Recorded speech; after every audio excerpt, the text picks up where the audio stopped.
Subscribe now and press the bell icon. Never miss an update.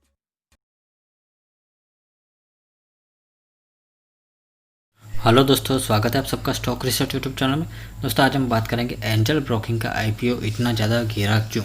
तो जैसे कि 305 से 306 रुपीज़ का इश्यू प्राइस था और वहाँ से देखें तो लगभग 10% की यहाँ पे गिरावट हुई है। आज ओपन हुआ 275 रुपीज़ के ऊपर और इसने लो बनाया 257 का और वहाँ से फिर से थोड़ी सी तेज़ी दिखने को मिली और यहाँ पे हाई भी बनाया 296 रुपीज़ का, यानी कि 300 रुपये के लेवल को भी इसने टच नहीं किया। तो इसके अंदर काफ़ी ज़्यादा गिरावट हुई। हालांकि जब आईपीओ का इश्यू आया था तब इसके अंदर लिस्टिंग गेन मिलने की संभावना थी, काफ़ी अच्छा 50-60 रुपीज़ का प्रीमियम भी चल रहा था। तो फिर ऐसा क्या हुआ कि अचानक से एंजल ब्रोकिंग को जो डिस्काउंट पे लिस्टिंग हुई। तो सारे क्वेश्चन के जवाब इस वीडियो में मिल जाएंगे आपको, और क्या इसके अंदर इन्वेस्टमेंट करना चाहिए तो उसका भी जवाब मैं इस वीडियो में दूंगा, और किस प्राइस पे करना चाहिए वो ज़रूर सुनना, लेकिन उसके लिए वीडियो को लास्ट तक देखना पड़ेगा। और जो लोग चैनल पे नए हैं प्लीज़ चैनल को सब्सक्राइब कर दीजिए ताकि मेरे कोई भी वीडियो अपलोड करने पे आप तक जल्दी नोटिफिकेशन पहुंच जाए। और अगर आप किसी शेयर के बारे में जानना चाहते हैं प्लीज़ चैनल के नीचे कमेंट कीजिए। तो दोस्तों पहले बात करते हैं नंबर ऑफ़ सब्सक्रिप्शन की। तो पिछले कुछ दिनों में काफ़ी सारे आईपीओ आए, तो काफ़ी सारे आईपीओ में 50x का सब्सक्रिप्शन हुआ, एक कैमकॉन में तो 150x का भी सब्सक्रिप्शन हुआ, मझगांव में भी बहुत ज़्यादा सब्सक्रिप्शन हुआ है यहाँ पे। तो काफ़ी सारे अच्छे आईपीओ यहाँ पे सब्सक्रिप्शन काफ़ी ज़्यादा हुआ, और लेकिन यहाँ पे टोटल सब्सक्रिप्शन आप देखें तो लगभग 4 से भी कम हुआ है, 4x से भी यहाँ पे एंजल ब्रोकिंग में सब्सक्रिप्शन कम हुआ। तो पहले तो ये कि इतनी ज़्यादा डिमांड यहाँ पे दिखाई नहीं दे रही थी, मतलब जो उत्साह लोगों के अंदर होना चाहिए एंजल ब्रोकिंग को लेके उतना उत्साह यहाँ पे था नहीं। बस कुछ गिने चुने लोगों ने इसके अंदर सब्सक्राइब किया था, बाकी इतनी ज़्यादा यहाँ पे रिक्वेस्ट आई भी नहीं थी इश्यू के लिए। और दूसरा, ये सारी डिटेल तो आपको पता होगी लेकिन फिर भी बताना चाहूँगा। आईपीओ आया था 305 से 306 रुपीज़ का, 49 शेयर्स का लॉट होगा। तो आप में से कई सारे लोगों को मिला भी होगा, कई सारे लोगों को नहीं मिला होगा, और जिनको नहीं मिला होगा उनको तो काफ़ी अच्छा लग रहा होगा आज, और जिनको मिला होगा उनको काफ़ी बुरा लग रहा होगा। क्यों? इतने सारे आईपीओ में कोई आईपीओ नहीं मिला और आज पहली बार एंजल ब्रोकिंग का आईपीओ मिला, वो भी लॉस में गया। इससे पहले भी एसबीआई कार्ड्स का आईपीओ है, उसमें भी ऐसा हुआ। तो जब भी कोई अच्छा आईपीओ आता है और जैसे हमको लॉट मिलता है तब हमारा बैड लक होता है, या कुछ और सिचुएशन आप कह लो कि तभी जो है मार्केट में इतना ज़्यादा फ्लक्चुएशन रहता है कि लिस्टिंग गेन मिल नहीं पाता। तो दोस्तों पहला जो रीज़न है इसके गिरने का उसके बारे में बता दूँ कि जैसे कि कैम्स का आईपीओ है जो 25 से 26% की लिस्टिंग पे प्रीमियम पे लिस्टिंग हुई, लेकिन उसके बाद से इसके अंदर थोड़ी सी गिरावट आई, बहुत ठंडा हो चुका है। 1530 रुपये के आसपास इसने हाई बनाया था और आज करंट मार्केट प्राइस देखे तो लगभग 1400 रुपये। तो इतना ज़्यादा मूवमेंट इसके अंदर दिखने को नहीं मिला। तो जैसे आप देखें तो हैप्पीएस्ट माइंड ने पैसा डबल करके दिया, रूट मोबाइल ने पैसा 3 गुना करके दिया, इश्यू प्राइस से 3 गुना, लगभग 900 रुपये के लेवल को रूट मोबाइल ने टच करने की कोशिश की। और लिस्टिंग वाले दिन भी 600 से 700 रुपीज़ के बीच में काफ़ी सारे एफआईज और डीआईज ने रूट मोबाइल के अंदर माल उठाया है। तो रूट मोबाइल के अंदर जो एक लॉन्ग टर्म इन्वेस्टमेंट लोगों को दिखाई देता है। तो यहाँ पे इस तरह से नहीं है। एंजल ब्रोकिंग की जिस सेक्टर में है वहाँ पे कंपटीशन है जो काफ़ी ज़्यादा है। ओके, आप समझिए।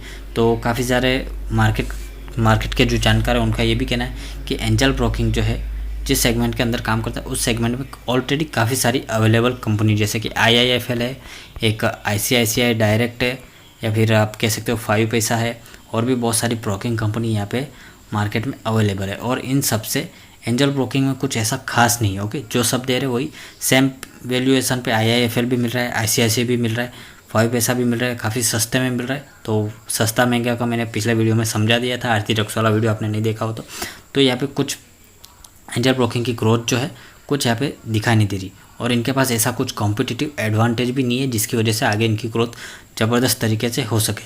तो जो नॉर्मल ब्रोकर है वही एंजल ब्रोकिंग है, हालांकि डिस्काउंट ब्रोकिंग भी देता है एंजल ब्रोकिंग और फुल टाइम ब्रोकर भी। तो पहला रीज़न जो मैंने कहा कि मार्केट में कंपटीशन इतना ज़्यादा है, तो कहीं ना कहीं एंजल ब्रोकिंग जो है कभी ना कभी पीछे रह जाएगा, या फिर उसको काफ़ी ज़्यादा मेहनत करनी पड़ेगी, क्योंकि एंजल ब्रोकिंग के साथ साथ काफ़ी सारे यहाँ पे ऑप्शन भी है इन्वेस्टर्स के पास कि IIFL है, ICICI डायरेक्ट है, 5 पैसा है। तो काफ़ी सारे ऑप्शन यहाँ पे दिखाई दे रहे। तो बाकी सारे जैसे कैम्स का आईपीओ तो वहाँ पे ज़्यादा ऑप्शन नहीं थे, कैम्स अकेला इंडस्ट्री में लीडर है, कैमकॉन भी स्पेशलिटी केमिकल में इंडस्ट्री लीडर है। या फिर आपके हैप्पीएस्ट माइंड देखें तो हैप्पीएस्ट माइंड के पीछे अशोक जी बूटा थे जिन्होंने माइंड ट्री कंपनी इस्टेब्लिश की, तो पीछे काफ़ी बड़े बड़े नाम थे। एंजल ब्रोकिंग में ऐसा कोई खास नाम नहीं था। तो अभी देखें तो कैमकॉन का आईपीओ आज देख सकते हो -10% की गिरावट कैमकॉन में हो चुकी है। कैम्स में ज़्यादा मूवमेंट दिखाई नहीं दे रहा। 1400 रुपये के लेवल को काफ़ी दिनों से पकड़े हुए कैमकॉन ने लगभग 600 रुपीज़ का भी हाई बनाया हुआ था यहाँ पे, लेकिन अब देखें काफ़ी ज़्यादा ठंडा हो चुका है और गिरावट काफ़ी ज़्यादा हो रही है, प्रॉफिट बुकिंग काफ़ी ज़्यादा हो रही है और मार्केट में काफ़ी पूरे सेंटीमेंट चल रहा है। अभी आज मार्केट भले ऊपर गया, कल नीचे भी आ सकता है। तो एक जो है क्लियर वे यहाँ पे दिखाई नहीं दे रहा है और ट्रम्प को कोरोना हो गया है, अमेरिका के प्रेसिडेंट, तो उसकी वजह से भी यहाँ पे मार्केट जो है अब क्लियर कट पोजीशन में नहीं है। तो इसलिए प्रॉफिट बुकिंग तो आनी थी, लेकिन एंजल ब्रोकिंग आज लिस्टिंग की काफ़ी नेगेटिव है। तो अब बात करते हैं इन्वेस्टमेंट की, लेकिन उससे पहले कुछ और दिखाना चाहूँगा। तो रिटर्न ऑन इक्विटी देखें तो काफ़ी एवरेज है एंजल ब्रोकिंग का, कुछ खास नहीं है। रिटर्न ऑन कैपिटल एम्प्लॉय देखें तो 15 से भी कम है, मतलब इतना कुछ खास है नहीं एंजल ब्रोकिंग में। और इनकम ग्रोथ और प्रॉफिट ग्रोथ देखें तो पिछले 1 सालों में नेगेटिव रही है, 3 सालों में -26% और 5 सालों में 15%, धीरे धीरे कम होती जा रही है। प्रॉफिट ग्रोथ पिछले 1 सालों में 12% है, 3 सालों में 60%, 5 सालों में 17%। ओके, तो यहाँ पे अगर आप ध्यान से देखें तो ये ऑपरेटिंग इनकम 2016 से 2017 में फ्लैट रही, 2017 से 2018 में लगभग डबल हो गई और 2018 से 2019 में कुछ खास फर्क नहीं पड़ा, लेकिन 2020 में यहाँ पे गिरावट देखने को मिल रही और किस में, ऑपरेटिंग इनकम में। और प्रॉफिट आफ्टर टैक्स देखें तो 16 और 17 में लगभग 5 करोड़ का डिफरेंस है, यहाँ पे गिरावट हुई है। 17 में 18 में लगभग 5 गुना हो गया प्रॉफिट, 20 करोड़ से 100 करोड़ हो गया। इसके बाद गिरावट हुई 76 करोड़, यहाँ पे फिर से थोड़ा सा गेन इन्होंने किया। तो फाइनेंशियल जो है इतने अच्छे नहीं है। तो नेट सेल्स जो है कंपटीशन की वजह से यहाँ पे नेट सेल्स कम हो रहा है, प्रॉफिट आफ्टर टैक्स भी यहाँ पे कम हो रहा है, काफ़ी स्ट्रगल कंपनी को करना पड़ रहा है। तो यहाँ पे काफ़ी सारे ऑप्शन मार्केट में अवेलेबल भी। तो अब बात करते हैं कि फ्रेश प्राइस पे क्या खरीद।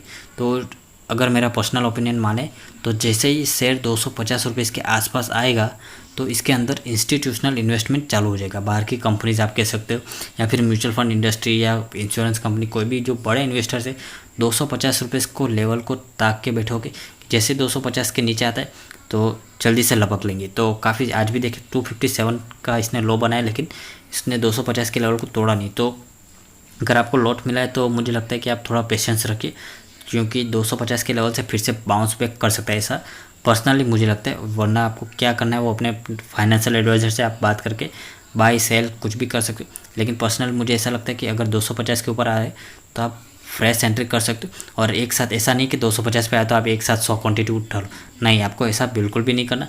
अगर 250 के ऊपर आए तो पहले आप सिर्फ और सिर्फ 10 क्वांटिटी उठाए। अगर उसके बाद फिर से अनदर गिरावट होती है या 240 230 पे आता है तो आप अनदर 10 क्वांटिटी उठा सकते हो। तो ज़्यादा संभावना यहाँ पे मुझे दिखाई नहीं दे रही 230 रुपये की, लेकिन मार्केट में कुछ कहा नहीं जा सकता, कोई गारंटी नहीं दे सकता। इसलिए अगर 250 के ऊपर से बाउंस बैक करता है तो ये फिर से 300 रुपये का लेवल को तोड़ देगा, क्योंकि यहाँ पे कम प्राइस में काफ़ी ज़्यादा इंस्टीट्यूशनल इन्वेस्टमेंट यहाँ पे आ सकता है। क्योंकि जो IPO का प्राइस बैंड रखा जाता है 305, या ये जो है कंपनी डिसाइड नहीं करती है, सेबी डिसाइड करता है या फिर काफ़ी सारे पैरामीटर से क्रॉस होकर ये प्राइस डिसाइड किया जा सकता है। तो आप सोचिए एंजल ब्रोकिंग ने 305 रुपये प्राइस क्यों रखा? ये एंजल ब्रोकिंग ने नहीं रखा, ये काफ़ी सारे पीछे मर्चेंट बैंकर्स होते तो इस तरह का प्राइस रखते हैं, ताकि अगर ज़्यादा सब्सक्रिप्शन ना भी हो तो बाकी जो बचा हुआ है वो मर्चेंट बैंकरों के पास आता है। तो इसीलिए ज़्यादा से ज़्यादा सब्सक्रिप्शन हो, इसीलिए इतना कम प्राइस रखा जाता है। वरना कैम्स IPO का आप देख सकते हो 1200 रुपये का प्राइस था, तो वहाँ पे भी काफ़ी ज़्यादा सब्सक्रिप्शन हुआ। कैमकॉन का भी 300 रुपये था। तो इस तरह से price is not matter. Okay, तो अब 250 का लेवल हालांकि आने की उम्मीद तो नहीं है, लेकिन अगर आता है तो यहाँ पे भारी इंस्टीट्यूशनल इन्वेस्टमेंट हो सकता है। तो आई होप वीडियो पसंद आए तो लाइक कर दीजिए, चैनल पे पहली बार आए तो प्लीज़ सब्सक्राइब कर दीजिए।